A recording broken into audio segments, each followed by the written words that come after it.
we're streaming live. Ready Hello. for podcast. Unscripted.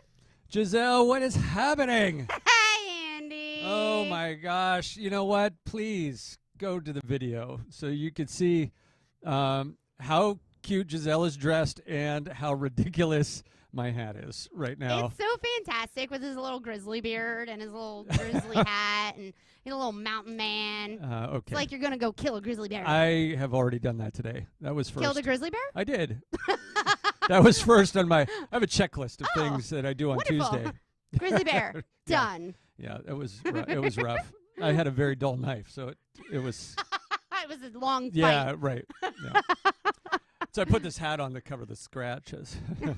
So welcome, everybody, to Unscripted, the podcast where we don't script. We don't script. No, that's... I like the name because it goes along with so much of what we do. So much. That... And so, this week, yes. if you're watching YouTube, you'll see Andy in the frame because he likes to not be in the frame. He likes to go out of the frame. But I'm making him be in the frame. I do not have any idea. I know I'm cute, but there's two of us on this show. Yeah, so. there are two, and I don't know what I was doing. I'll have to go back and watch it. We don't ever know what you're doing, Andy. No, but like it's small adjustments. Small adjustments, folks. That's today's podcast. If you were wondering where the other voice was coming from, if you were watching the YouTube thing, so the week this week. It is now is this the second week of January or the first week? It's the second week of January. And you're not in that weird like meditative state, so you must not have been coming out of your 2-hour meditative coma today. Oh, no, I wasn't. Good. Good, because it was a little strange. Yeah. I mean, I'm so supportive of you, like all that meditation, but maybe not on Tuesday morning right before your podcast. Yeah. Did we podcast last Tuesday? Yeah. And yeah, you were coming out of the New Year's. I know. I'm sorry. It was so weird. I felt like I was floating. I mean, we still did an amazing job. Right. We are who we are. Yeah. But we didn't plan it. I was a little put off. I'm just saying. Like, I'm so energy sorry. wasn't there for me. I'm sorry. I had all the energy I needed to float around. So this week, what's going on? Like, what is going on in your life? And what's good, what's bad, what's ugly? Okay, so I'm in the January slump in the restaurating industry, which the coffee shop falls in that category. Sure. And we had an amazing December, like absolutely incredible. Oh, awesome. That's good. My team of baristas were just on point, making amazing sales, upsells. We sold a ton of local merchandise. I tried that for the first time, having more local vendors come in instead of the art gallery. It worked out great. Looking forward to having some of those back. You weren't just making money. You were making money for everybody. Other people, and they did really well. Like, they all sold so much stuff. That's awesome. And so I'm very excited. That went really great. And then we hit January, and January's coming. It's going to be like only fitness clubs. I know this because I used to own fitness clubs. They're the only ones who do great. Right. Like, they suffer through December and like do amazing in January. Right. Well, it's the opposite for restaurants.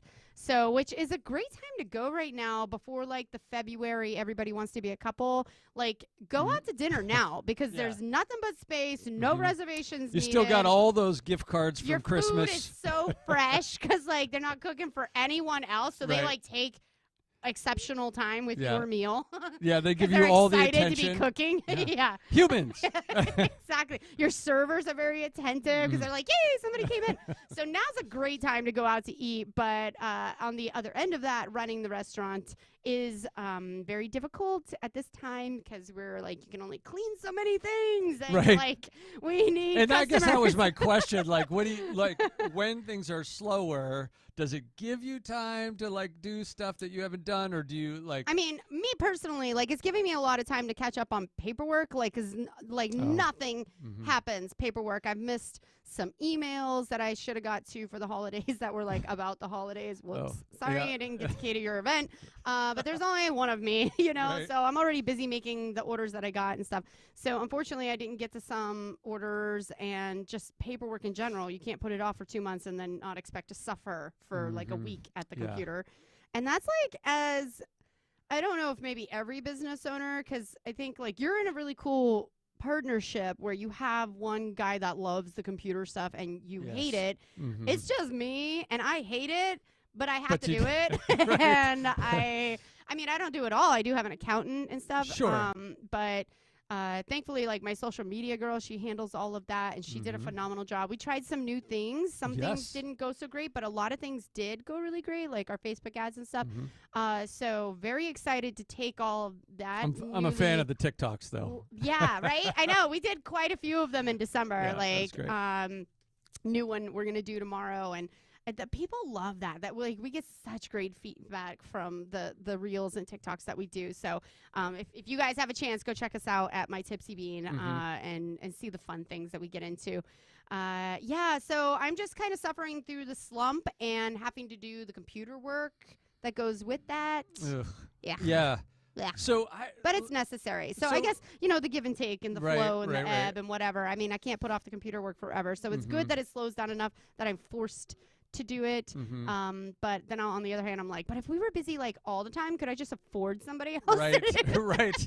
Exactly. Yeah. The answer is probably. Probably. But yeah, there's always the gap. Yet, so. The gap between, doing well and then doing that next level of well, where you can be like, and I want to know, in between that next level, there's a lot of like sacrifice and suffering. Yes. And that's where I'm at. Like, I can't afford another baker. Like, my mom bakes full time. I can't afford another one because I do the small part that's left for me that she doesn't do. Yeah. And but to get to the level where I could afford one more baker, like we need to do like 30% more in business. And we're not quite there. It's hard. It's frustrating. Yeah. And I don't know, like people out there that listen to us.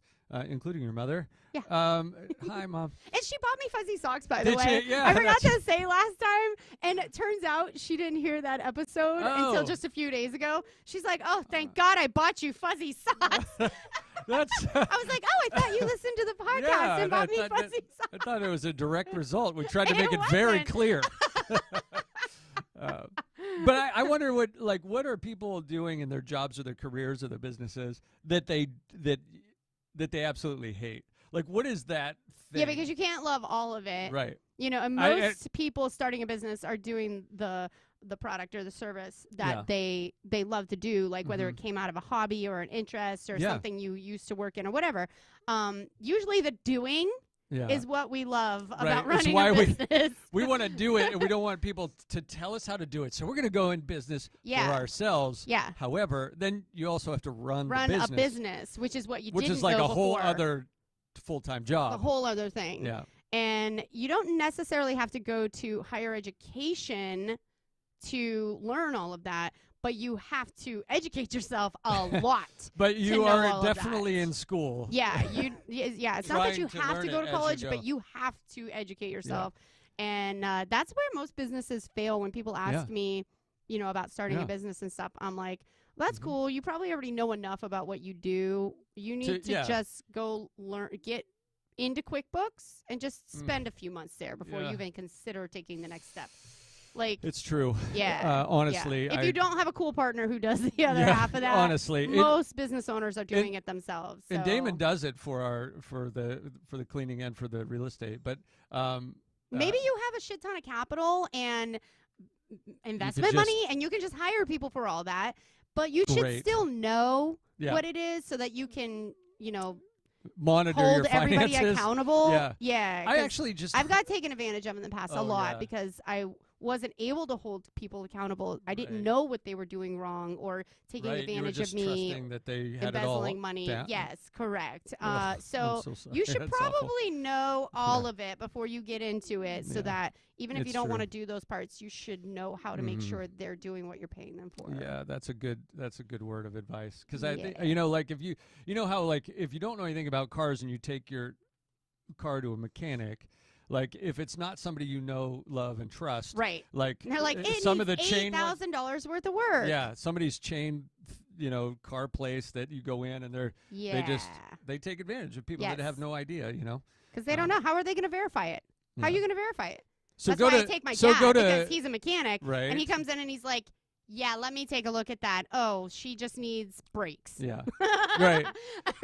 Go to New Life Auto Care Center. My brother is the most honest mechanic alive. And that is why it's good to have mentors and coaches. Yeah. Coaches can help you get to one part of it. Yeah. If you happen to have a coach that, although they're technically their own self-employed business, that's not running a business. It's not the same thing. So if you're running a business and not just being self-employed by a service, you don't necessarily have the information that person would know. Not that that's why you're getting coached, but like you could coach somebody and you already run your own business. So if they were encountering questions or up against an obstacle where you're like, oh, I see a red flag in your business, not all coaches could do that. Right. So it's beneficial that like you're a coach that could recognize that if you're a business coach. Right. And I'm not the one that knows exactly what you should do necessarily with it. But like when I coach somebody, I always say like I have very few skills. But I don't know. I probably don't know. But one of them is looking great in hats. But I probably know a guy. Yeah. Or a gal. Yeah. So, somebody that knows how to do that thing. So like. Well, that's just like the car analogy. Like if my friend comes to me and which just happened recently, actually, my boyfriend was going to go take his work van somewhere, and I was like, oh, why don't you take it to this guy I know and I've been using for years. Yeah. I have the relationship and trust him, and so he took it there and saved thousands of dollars. This dude's like, you don't need all of that work done. Right. So he was going to be taken advantage of. So, same thing applies in business. You might not know anybody. So go talk to somebody who's been in the business long enough that probably has connections. And really, like I send people to the accountant I now have that I know I can trust. He's never embezzled money from me. He's never messed up my Which is always paperwork. An important thing in finding an accountant. And if he or his team do make a mistake, like they made a mistake on my taxes, they fixed it for free, they amended it. It wasn't a problem at all. He's like, I'm so sorry. See, that's how it should happen. We missed that. Yeah. And so that shouldn't cost you anything. That's how it should be. So if you're new in business or you're considering going into business, find somebody who's been there, done that, who can recommend people to trust. And here's the other thing, like along with your education of educating yourself, there are things that honestly, you don't have to know how to do if you know the right people to go to, if you can hire that service or look into that.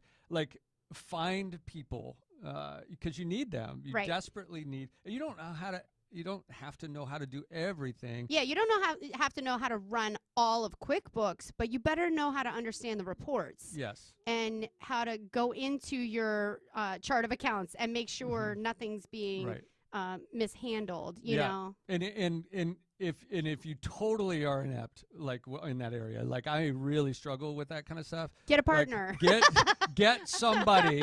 You know, Frank, your uncle, who, usually I'm sorry, Frank, but usually Frank's kind of shady. But find somebody who's not shady. Find somebody you trust. Don't find shady Frank. No.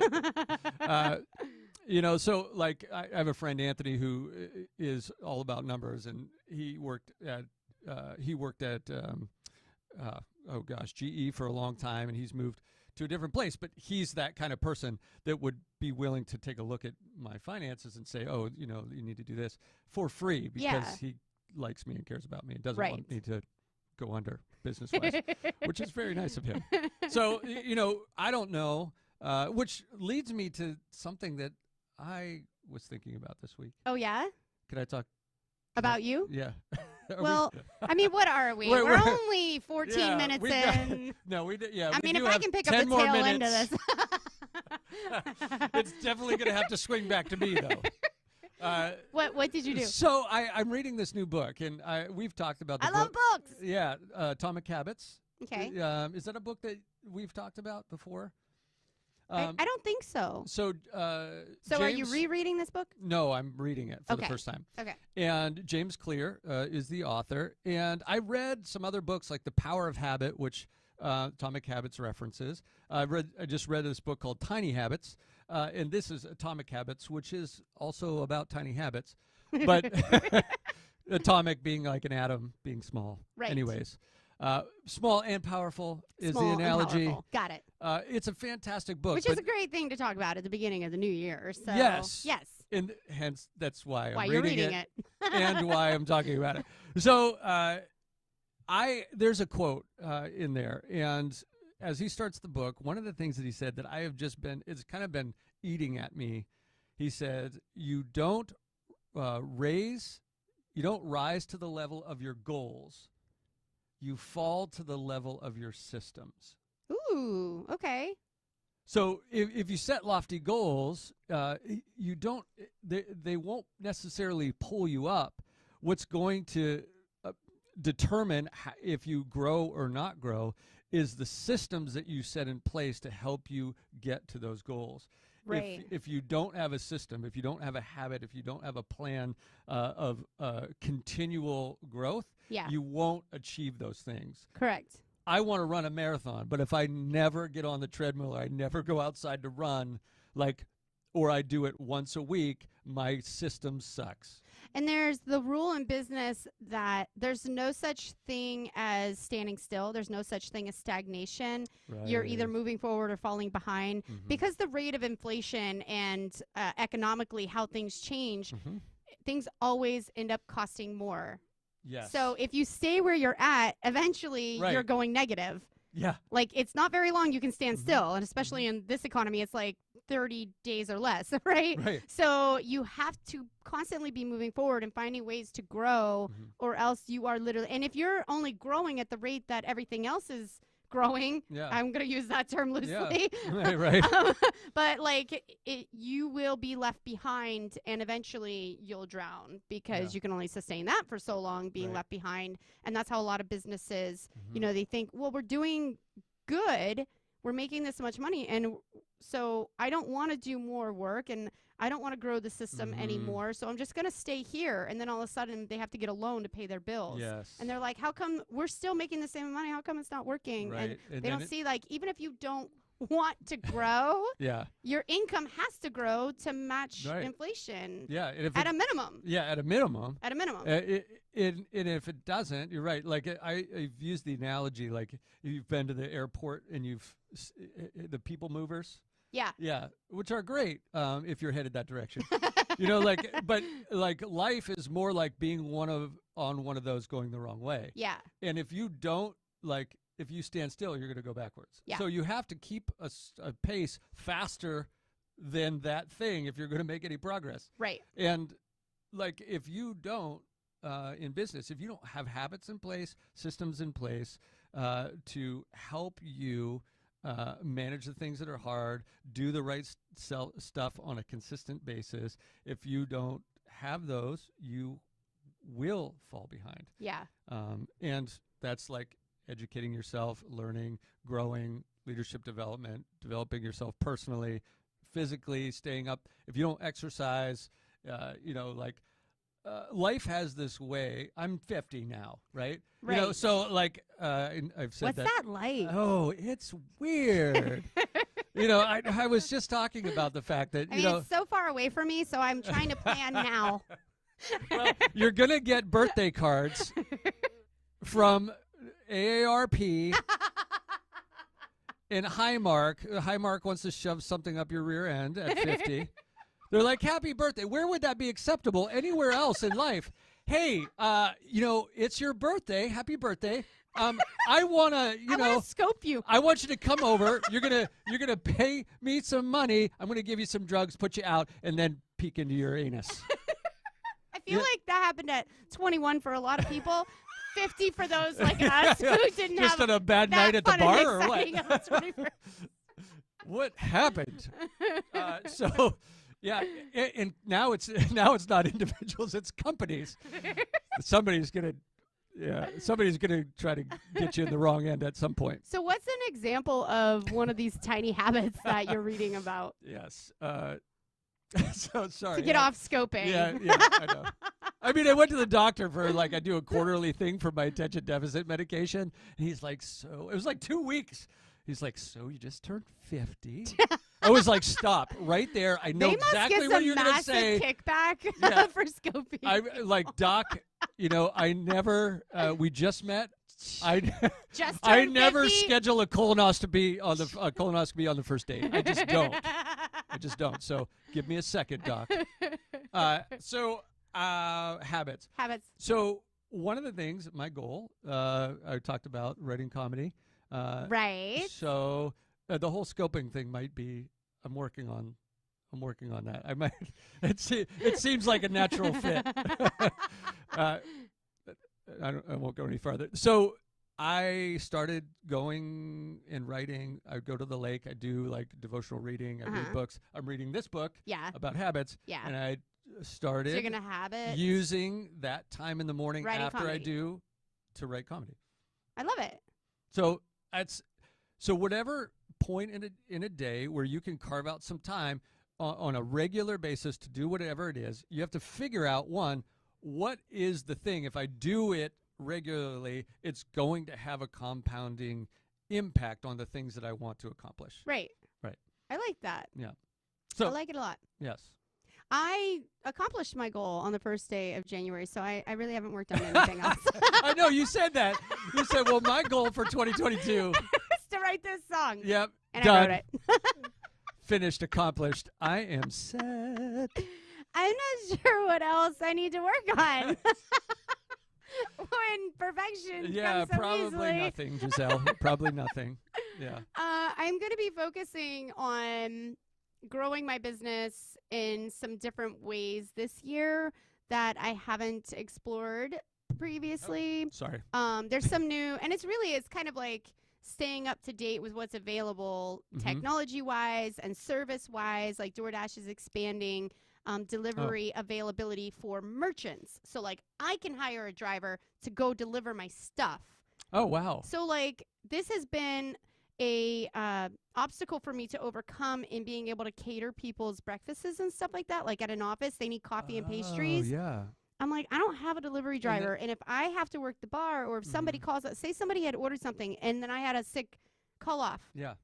Oh, how am I going to get it there? I can't leave the cafe and go deliver this at 10 o'clock. Yeah. So I have not pushed the catering service at all because of this. Because I am like, well, if Dad's not around, Right. who's going to take this there? And you don't, like, if it's just like coffee and donuts, it's not like you have to set out No, I nice don't have to set it presentation. up. They just need their coffee They and just donuts. need it there. Right, yeah, they just need it there. Yeah. And usually the office people are at work and they can't come by and get it, especially like they got to be at work by 7. They need it for the meeting at 10. So this is where delivery comes in. Right. So I've missed out already this past week. A couple people had called for that. And I'm like, oh man, we don't have delivery. I'm really sorry. You can order it on DoorDash.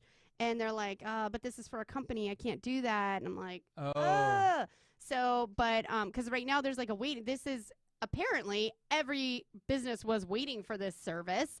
Wow. So, I mean, the email I got was like 5 days ago. So I went on last night to sign up for it. And I'm already on a waiting list to be signed up for it because they're so inundated. Oh, wow. Yeah. Isn't that crazy? But that's going to be one of the solutions for my business to grow. Like now I can actually promote and advertise for catering your office meetings and stuff. That's awesome. So, yeah. And most businesses are back in the swing of people are back in the office and, even at halftime, people are still kind of at home. But for the most part, most offices and stuff are back in the swing of things. Yeah, hybrid. So a lot of people hybrid, but they're back. Yeah. So, because through the holidays, we had a lot of office party catering that we did where they had, it was still kind of COVID-ish, individual packing and how they presented it to people. It wasn't like a big office party. You know what I mean? Yes. More like a grab and go, get back to your office kind of a party. But whatever works for them. So I was excited that's happening. But I'm like really looking forward to that being a major growth area for me because now they can order on my site online and have it delivered to them without going through the third party. Some people can't stand using DoorDash and stuff like that because the fees and everything like that. Sure. Plus, with this service, I just pay like for a delivery run, like you just pay a flat price, way more affordable than the 30% they take out for DoorDashers. So when I get a sale through DoorDash, it costs me 30% of that sale, which is a lot. Like coffee has like a 20% margin. So, I mean, when it's all said and done, that's not leaving a whole lot. Thank you, DoorDash. But I need that service to be available to me to stay so up it'll with the cost, times. yeah, it'll cost you less to get it delivered. Yes. Oh, than it that's would great. be for you to have it delivered to you through DoorDash. I make more money and you save money. That's you're awesome. not paying the upcharge DoorDash fees, and you're not paying your driver and stuff like that. So like that's all coming through the restaurant. Well, and I'd love to know, like, and I think this is why one of the reasons why we wanted to do this is because we know there's a lot of people out there in the world that are having difficulty, struggles with their business, with life, and questions. So if you do have those kind of questions or an innovation, something that you realized is really maybe you didn't realize that this would really help you, but it's blown up. I was just watching somebody, their entire business is on Etsy. And they and you know the Etsy takes a fee for that. Yeah. But they wouldn't be able to have their they business. wouldn't have the business at right. all. But So you know, you wage the cost against what would a brick and mortar store cost them. right. How much money are they making compared to they have no overhead of renting, leasing a space, plus the utilities, plus hiring other people because your hours are going to be different. You got to have more people there to watch the store because you're apparently making stuff, you know. So all of that comes into play. And that's really one thing, you know, if somebody's looking to start a business this year, wage those costs. Like, are you making a product that you could get to people on Etsy and just let them take their 20% and have a decent living? Maybe you only need to make enough money to be the other half of a relationship. Maybe your spouse makes good money and has the insurance, and you just need the cushion, you know? Yeah, you factor that in. Do you need to have a brick and mortar? Or maybe you're selling on Etsy and you're like, this could blow up if I had a brick and mortar so people could come in here, and maybe you got a lot of impulsive buy stuff, you know? Or maybe you could sell out of other people's shops. Like some people are selling out of mine, you know, that they don't sell anywhere else except maybe Etsy, and they're able to come in with a few items. Which helps you and helps them. It gives me a variety of stuff to offer people. I make, you know, a little bit of change with it, and you're making sales you never would have had otherwise. So think outside the box. That's kind of my goal for this year is like, I don't know exactly what I'm working on, but what I'm working on is thinking outside the box this year. Because my current box is working really well. Yeah. What we're doing in the cafe is going great. I've had the extra time to put into it, especially through the holidays. So now I'm like, all right, what else can I do to keep growing? So this is a great transition, and I'm glad you said that, because what habits are supposed to do with us is they are supposed to help us solve a problem. That's what actually. If you're, you know, they did this experiment with cats, you know, a bunch of years ago. Cats have lots of problems. They do. They put this cat in a box with a little lever, and it was supposed to find the lever and then escape the box and go get the food. And you know But don't cats like being in boxes? But they love to choose their box. They want to choose the box. Oh, yeah. They don't like being put in a box. Yeah, they put a cat in a box. Try to put one owners, in a box. Right? I'm going to pick that box. Right. I'll decide if I'm in it for 20 hours. Set it out, and I'll and not want me in it, and I will be in it in a very short period of time. But like they did, and so the cat figures out, you know, accidentally or whatever, that it solves the problem. Yeah. And then it gets the reward. Yeah. That's what a habit, you know, like, okay, if I hit this, then I get out and I get the food. That's what I want. And the next time you hit it sooner, and they're getting out faster and getting the reward faster. Yeah. And so what you're looking for in business and in life are the habits that help you in positive ways. Yeah. These are positive reinforcement habits. Right. I mean, there's like drugs and alcohol have that, like, oh, the reward is I don't feel the pain for this. You know, like, so that's why it becomes a problem. Yeah. But so only drink whiskey. And then there's no problems. Thanks for adding that, Andy. Yeah. I'm glad we got that in there, Gisele. Health and Wellness by Gisele Littrell. It might look different than his book. It might. We'll have two different chapters when it comes to that. But to your point, like there are things that. So you're looking right now. You're kind of in the box, trying to figure out how to get out of the next box. Yeah. You know, like there's always going to be something that's kind of slowing us up. Now we're looking for another fix. You've done a lot of work. I'm looking for the lever. Yeah. Oh, the lever. I'm looking for the lever. You have. I thought you said lover. I thought you have that. I found a lever. The lever is what I need. The lever is what I need. Okay. I need the money. Right. So I'm looking for the lever to get out of this box and find new ways. So think about things. what problem are you facing right now, and what sort of thing could really help you if you did. And it's like a 1% change, right? Yeah, like it's not an immediate solution, but it starts to move you. So another analogy was given, if you go from LAX and you take off in a plane in a 747, if you are directed at New York City, all you need to do is change the nose of the plane just a couple of feet when you're at LAX, and you'll end up in Washington, D.C. Right. So like, a small change now, big change later. You got it. So, and that was like, we grew the cafe. It was amazing. Thanks to like incredible, like I said, the staff fixing some staffing issues helped our growth. Our social media, amping that up and just getting it really on point, understanding what our customers want to see from us. And those changes that we started the previous year, September, October, we had started doing those changes. Yes. We saw a little bit of a growth within 3 months. I would say like a 10-15% growth within 3 to 4 months. That's not huge growth. No. But in the next 3 months, we experienced an extra like 5 to 10% growth. Wow. So now we're adding 20 to 30% on the average.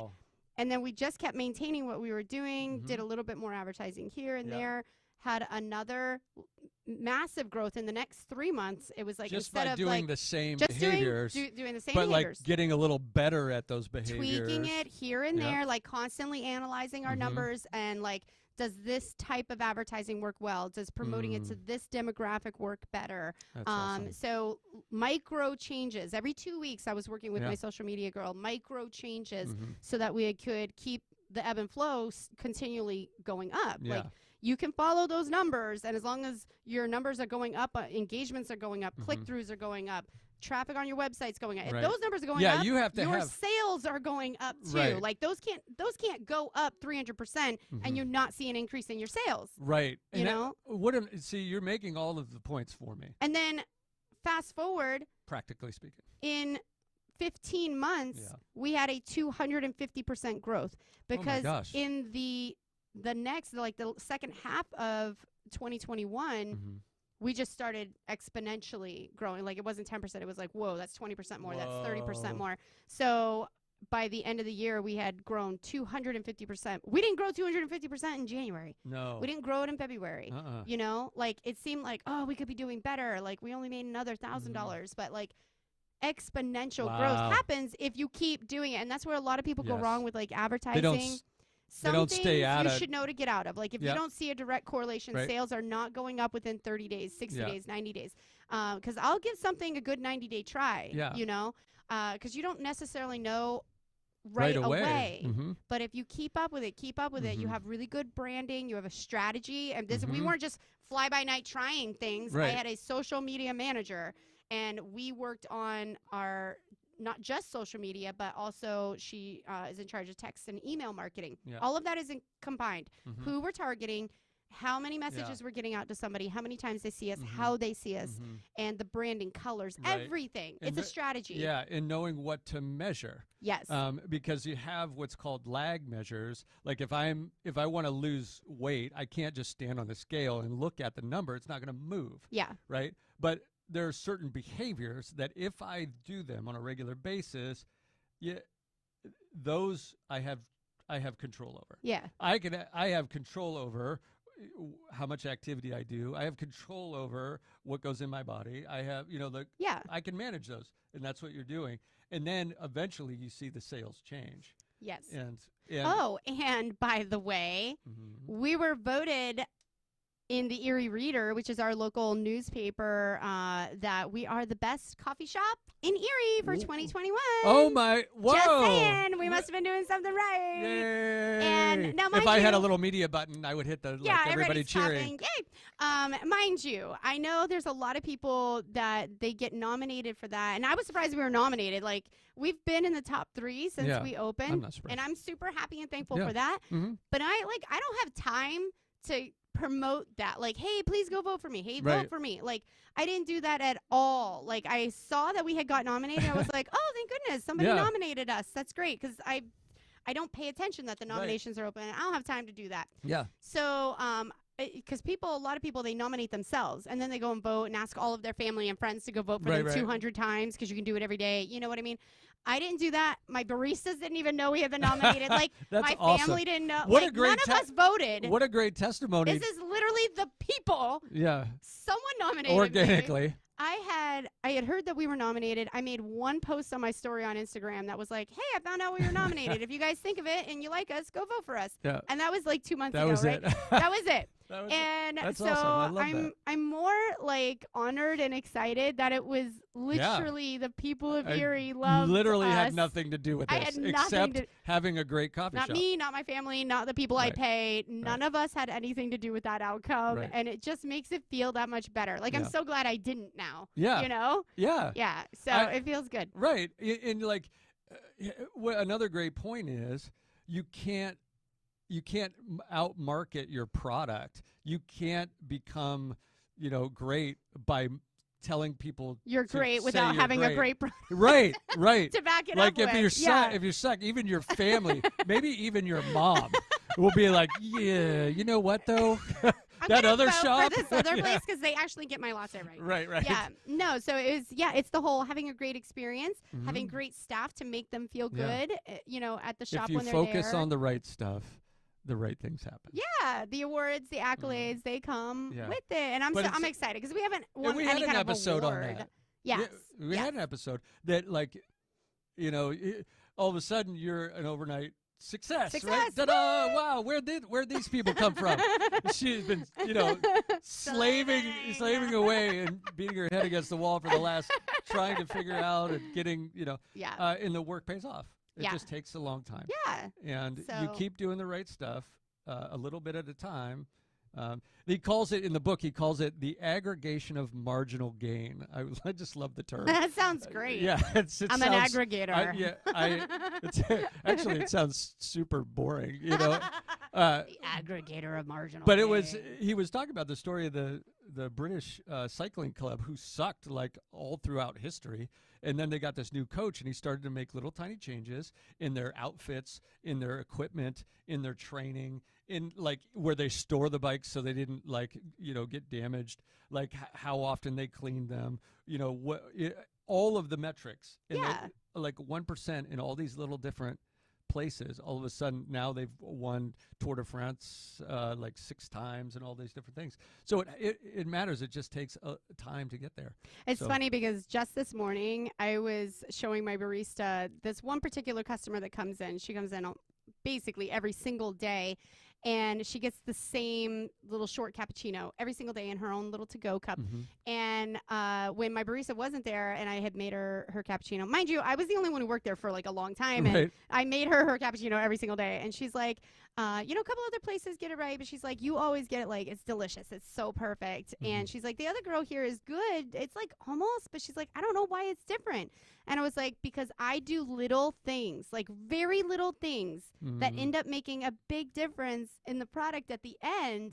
And big is marginal. We're speaking marginal, but it's big because, like, when you have somebody make and everyone out there who is a coffee addict knows exactly what I'm saying. When that coffee is made exactly the way you like it, it is like pure pleasure and enjoyment just washes over you. Like, they got it right. Oh my God, it tastes amazing. It literally sets your day off perfect. And if it's not, you're like, oh. If it's even fractionally off, you're like, like it could have been a little sweeter. Oh, it could have been a little creamier. It could have been a little hotter. It literally just sets you off just enough that it's like your day didn't start off perfect, right? So I'm showing the barista. And there's like this little tiny window that's acceptable. It is so tiny. It's so tiny. You're like, oh, well, this is good. Particularly it's still awesome, but it's just not. But when it hits I love you guys, so I still love it. Yeah, but so I show her this morning, like the lady had already put her sugar in there, and I grabbed the cup, and it's freezing. And I was like, no, why'd you put the sugar in there? Because this needs heated up, or else your coffee's going to get cold so fast. and you won't be able to Yeah. sip it longer and enjoy it. So I dump the sugar. I heat up the cup with really hot water. Let it sit so the whole thing it's a little steel walled thing, you know. So the whole thing gets nice and piping hot. And so I showed the barista. I was like, get over here so I can show you all the micro things I do different that make a difference in the outcome. Training opportunity. Yes. Perfect. And I've shown her a few times, and she's tried a few times to get it right. And Lori's like, it's really close. I'm still not sure. So I'm like, I've shown her the whole process a couple of times, but I'm like, now I'm going to go through and make you micro analyze what I'm doing. Yeah. You know, so I'm like, I heated the cup. Yeah. And you don't always do that. Yeah. Now I put the espresso right up to the espresso machine, so it's not going into the little cups and then going into there, because there's heat being lost, there's crema being lost between the cups and her to-go cup. That like every little thing makes a difference. And I'm like, awesome. if it's piping hot, it melts the sugar instantly, so it's mixed into the espresso. So now when you steam the milk and it's just perfectly, only I'm going to need to come up and get a cup of coffee. I know, right? It's so delicious. So I'm like, you can't have more than a 2-second spit on her milk, or else there's too much air and it gets too fluffy. So if you want that microfoam that's really creamy and it goes inside, and then so the whole thing being incorporated, her little cocoa matters. It matters. Every little thing matters. Now she can do that whole process. She can put espresso in it. She can put milk in it. She hands it off. And it's a little cappuccino. And it's like a little Gisele. But now she knows all the micro steps that make it where Lori holds her little cup. And she's like, and it's my happiness. God, it's so amazing. It's so delicious. It's perfect. Yeah. That's why. That's what made customers keep coming back. Yes. Nice. There you go. I love that. That was a very long coffee explanation, but it matters. Something like that. Now you might not do coffee, but you have that in your business somewhere. In your industry, in your job. No matter what. Yeah. The micro changes. And there's something in life that matters to you like that. Yes. And so how do we translate those kind of things? Maybe there's marginal changes that you need to make in your own life, in your fitness, in your health, and in your relationships. And like there's a great book, The Tipping Point, which is about a tiny change. Yeah, we've talked about that one. That's such a good one. Yeah, that makes like a huge difference. So maybe you don't have to make a big change. What can you tweak this year? Yeah. That's going to have a great impact in the long run. Yeah. What is that thing? And then make a plan to start doing it. And measure it. First off, make sure it's working. Measure it. Yeah, make sure it's the right thing. Because if you go 3-4 months, you've really given it. Because I tell everybody, like, give something 90 days. Yeah. You know, any advertising effort, like, give it 90 days, or you won't really know. You should be able to have 1 quarter. It's the P90X principle. What's the P90X principle? Yeah, P90X, the workout thing. Oh, you have to do it for 90 days. Yes. Like anything, like any diet, exercise, whatever, you got to give it an action. It's not 20, 30 days. Like you have to give it a solid quarter in a business to be able to see the change, because not every business grows like mine. You're not going to see 250% growth in every single business.